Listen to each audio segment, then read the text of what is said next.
Hello साथीहरू, नमस्कार सबैजनालाई। को ख्याङसाङ नामदो एरियाको खिमी भन्ने बजार हो। अब यहाँको बजारको केही दृश्यहरू छन्। सिजन नेपालको झन्डा पनि छ। पाकिस्तान 11 बजे आइसक्यो। एउटा चिसो खानु पर्यो।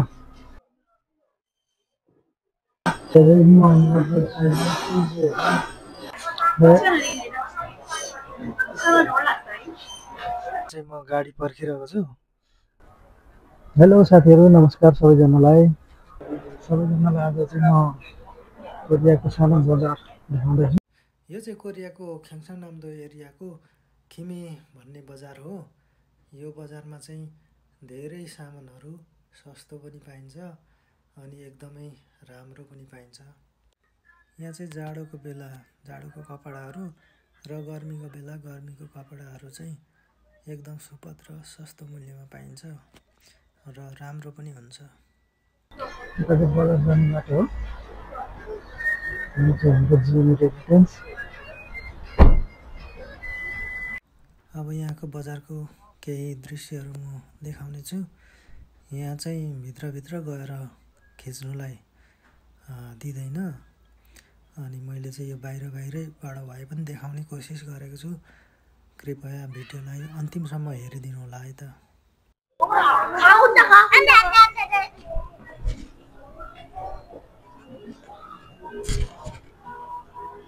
बजार हो। यहाँ चाहिँ केटाकेटीको लागि रहेछ।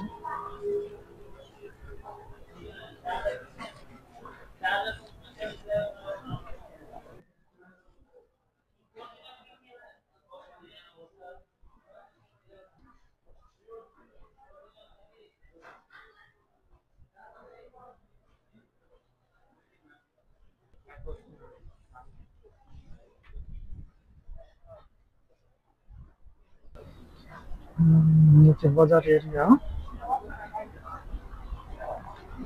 यहाँ चाहिँ मोबाइल फोनहरू पाइन्छ।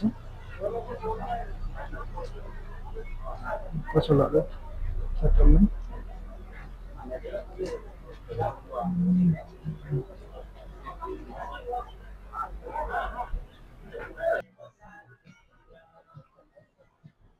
यो चाहिँ कस्मेटिक आइटमहरू छ। बजार आउने बाटोमा अहिले शनिबार आइतबार भएर पनि भिड हुन्छ। एकछिन पछाडिदेखि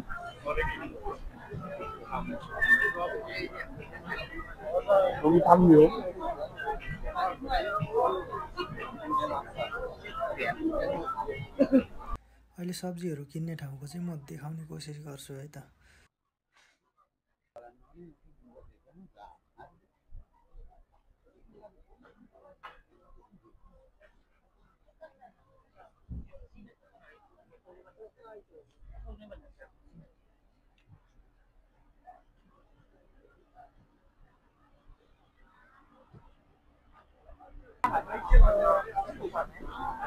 यो चाहिँ हामी सधैँ किन्ने गर्ने पसल हो। यो चाहिँ नेपाली पनि हुन्छ, नेपाली बहिनीहरू छन्।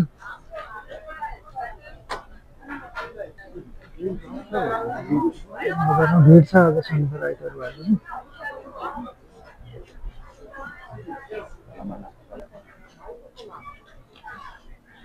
मलाई चाहिँ अलिकति बोल्न अलिक अप्ठ्यारो लाग्छ र त्यति ठुलो बोल्दिनँ, सानो बोल्छु।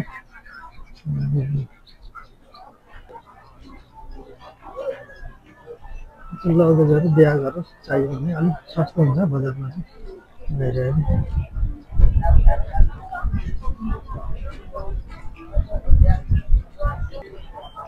बजार हो। सिजन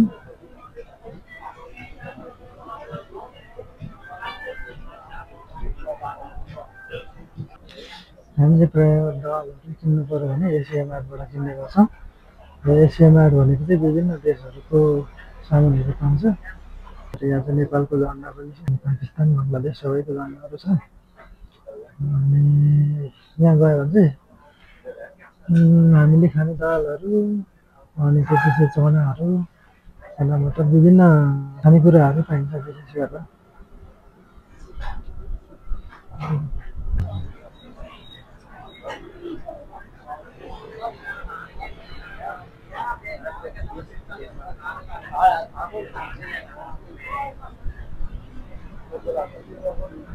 साइकलले चाहिँ इलेक्ट्रिक साइकल यस्तो इलेक्ट्रिक साइकलहरू पनि चलाउने गर्छ भने यिनीहरू विदेशीहरू अनि यहीँकोहरूले पनि यसरी साइकलहरू चलाउने गर्छन्। अनि हामीले नेपालमा पढ्दा चाहिँ फ्यामिजन भनेर पढेको 24 घन्टे पसल भनेर यहाँ चाहिँ प्रायः प्रायः सियु र GS25 भनेर भन्छ। अनि GS25 र सियु जस्तो चाहिँ यो 7-11 पनि हो। 7-11 चाहिँ 24 घन्टा हुँदैन, बिहान 7 र बेलुकै 11 बजी प्रायः बन्द हुन्छ। त्यही भएर 7-11 भनिएको रहेछ।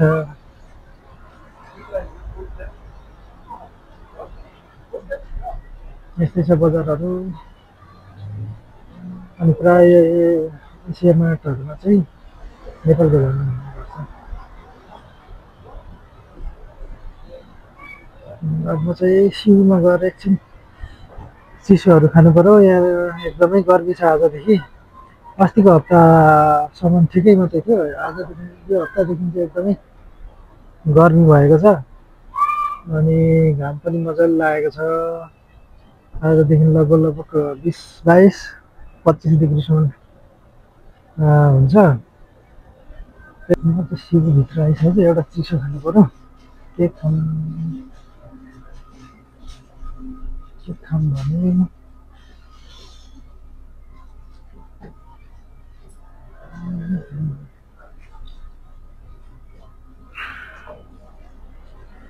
यो खानु पऱ्यो।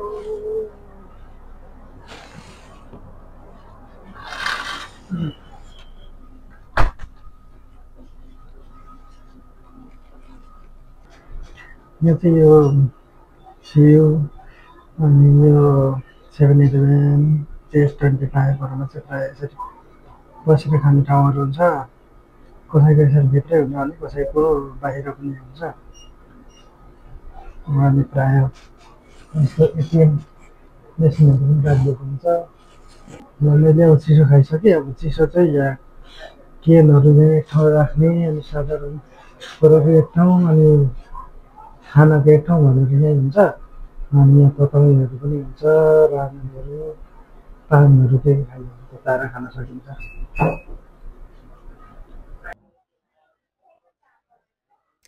बजारमा मैले चाहिँ सबै थोक किनिसकेको छ।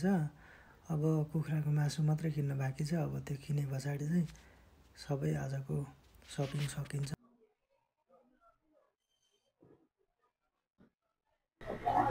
यहाँको भित्री ठाउँमा चाहिँ यति अझलाई सामसुन भनेको लगभग 3000 भनेको नेपाली 300। यो एउटा कोपीलाई लगभग भनेको नेपाली 500 जति पऱ्यो। ठिकै छ। बढी लगभग 300 नेपाली, यो 500 नेपाली रोटी। त्यस्तो धेरै महँगो त छैन, ठिकै छ। धेरै महँगो त छैन, ठिकै छ।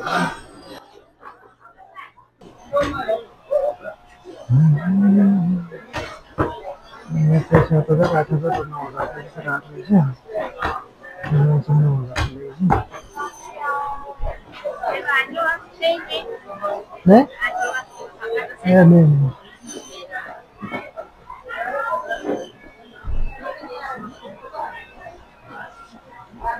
यहाँ चाहिँ खसीको मासु पनि पाइने रहेछ।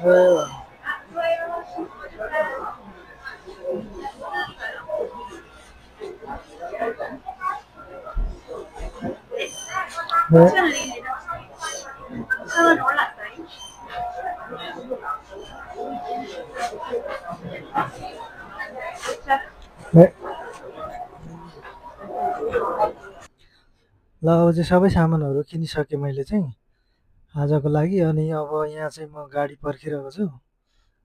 यो गाडी चाहिँ के भएर मजाले नदेखाउँदो रहेछ। यो यहाँ 44 नम्बरको गाडी चाहिँ 10 मिनट भनेर देखाइरहेछ। अनि अरू गाडी पनि यसरी नै देखाइरहेछ।